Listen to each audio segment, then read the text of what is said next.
Gold, trusted gold buyers. మీరు తాకట్టు పెట్టిన బంగారాన్ని విడిపించి ఈ రోజు ఉన్న మార్కెట్ ధరకు కొనబడను.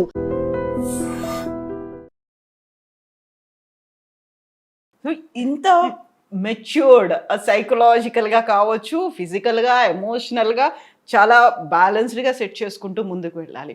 ఆఫర్స్ వచ్చినా రాకపోయినా, నష్టాలు వచ్చినా అలాగే తీసుకోవాలి. మీరు సంపాదించిన ఆస్తి పోయినప్పుడు తీసుకోవాలి. ఫ్యామిలీ మెంబర్స్ కాదు, బయటి వాళ్ళందరూ మళ్ళీ మిమ్మల్ని అమ్మ అంటూ వచ్చినప్పుడు అలాగే తీసుకోవాలి. కొంతమంది దూరం అయిపోయారు, బోల్డంతమంది దగ్గరకు వచ్చారు. మిమ్మల్ని మీరు స్టేబుల్ చేసుకోవాలి. ప్లస్ అనేది ఎలా ఉంది? ఇది ఒకటే ప్లస్. ఇలాగ వస్తేనే రెండు కలిస్తేనే ప్లస్. నష్టమైన లాభమైన అంతే. అదే కదా లైఫ్. ఒకటి పోతుంది అంతే. ఇంకా అంతే లైఫ్.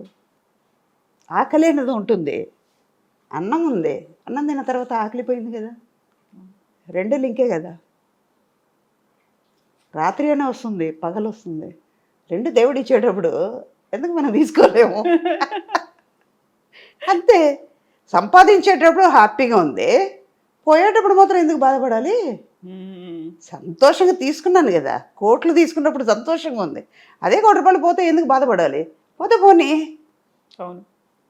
వచ్చేటప్పుడు ఉన్న సంతోషం, పోయేటప్పుడు అప్ప కాపాడలేక చచ్చిపోయాను కదా, పోయింది కదా.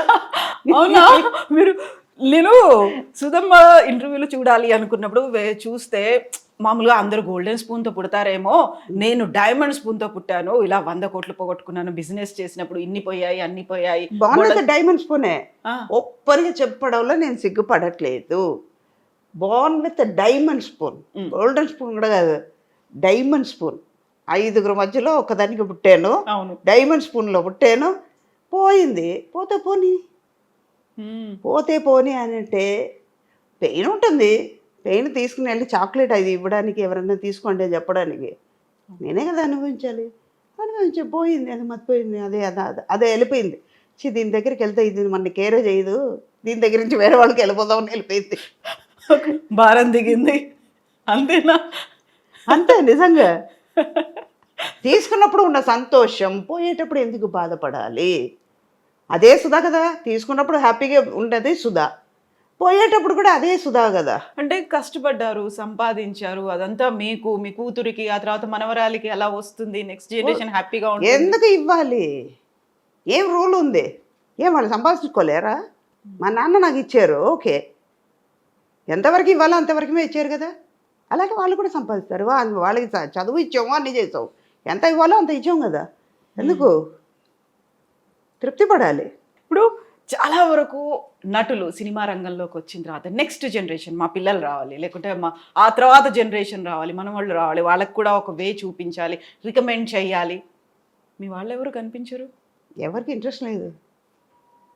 నాకే మేకప్ అంటే ఆలోచిస్తున్నప్పుడు వాళ్ళు ఇంకా ఇండస్ట్రీకి వచ్చి వాళ్ళు చేసేది ఏముంటుంది? చాలు, మనతో హ్యాపీగా ఉన్నాం, వాళ్ళు హ్యాపీగా ఉన్నారు.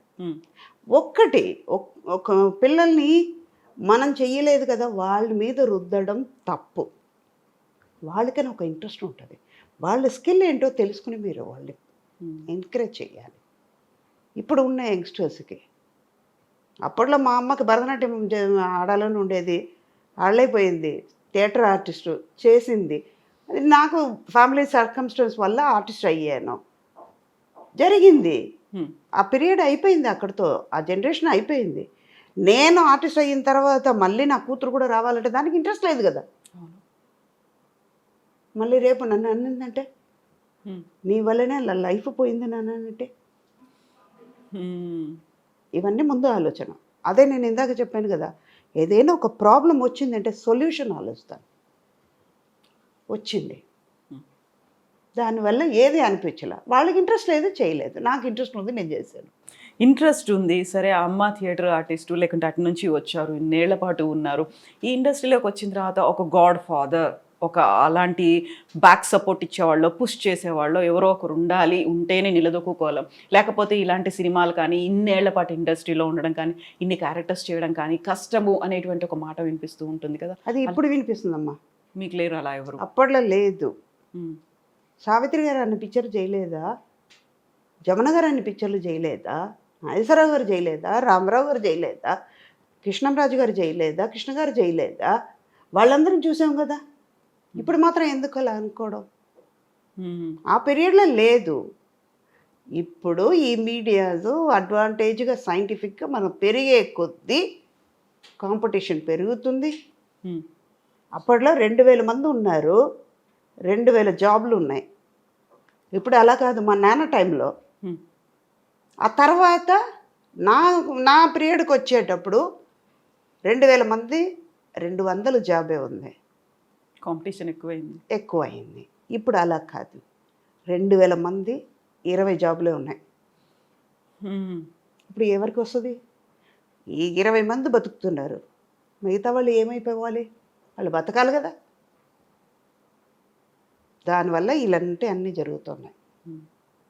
దానికి ప్లస్గా అది ఆలోచించి ఏం చెయ్యాలి అన్నప్పటికీ లేనిపోయిందన్నీ వస్తున్నాయి.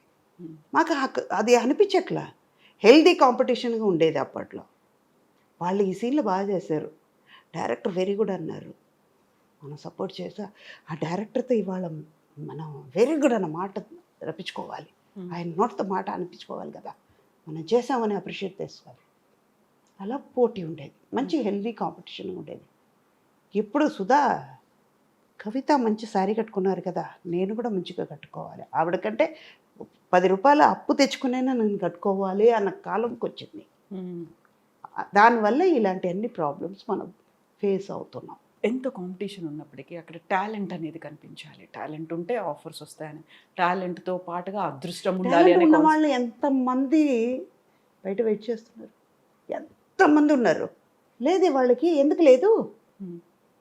ఒక్కడు పుష్ చేయడం వల్ల వచ్చేది అనేది కాదు. మేబీ ఉండొచ్చు.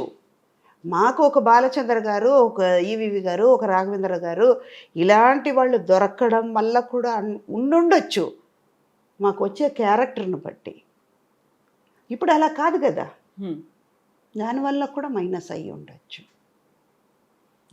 ఎంత టాలెంట్ ఉన్నా అదృష్టం ఉండాలి. అదృష్టానికి తోడు మీరు చెప్పినట్టుగా పుష్ ఉండాలి, ఒక బ్యాక్ సపోర్ట్ ఉండాలి.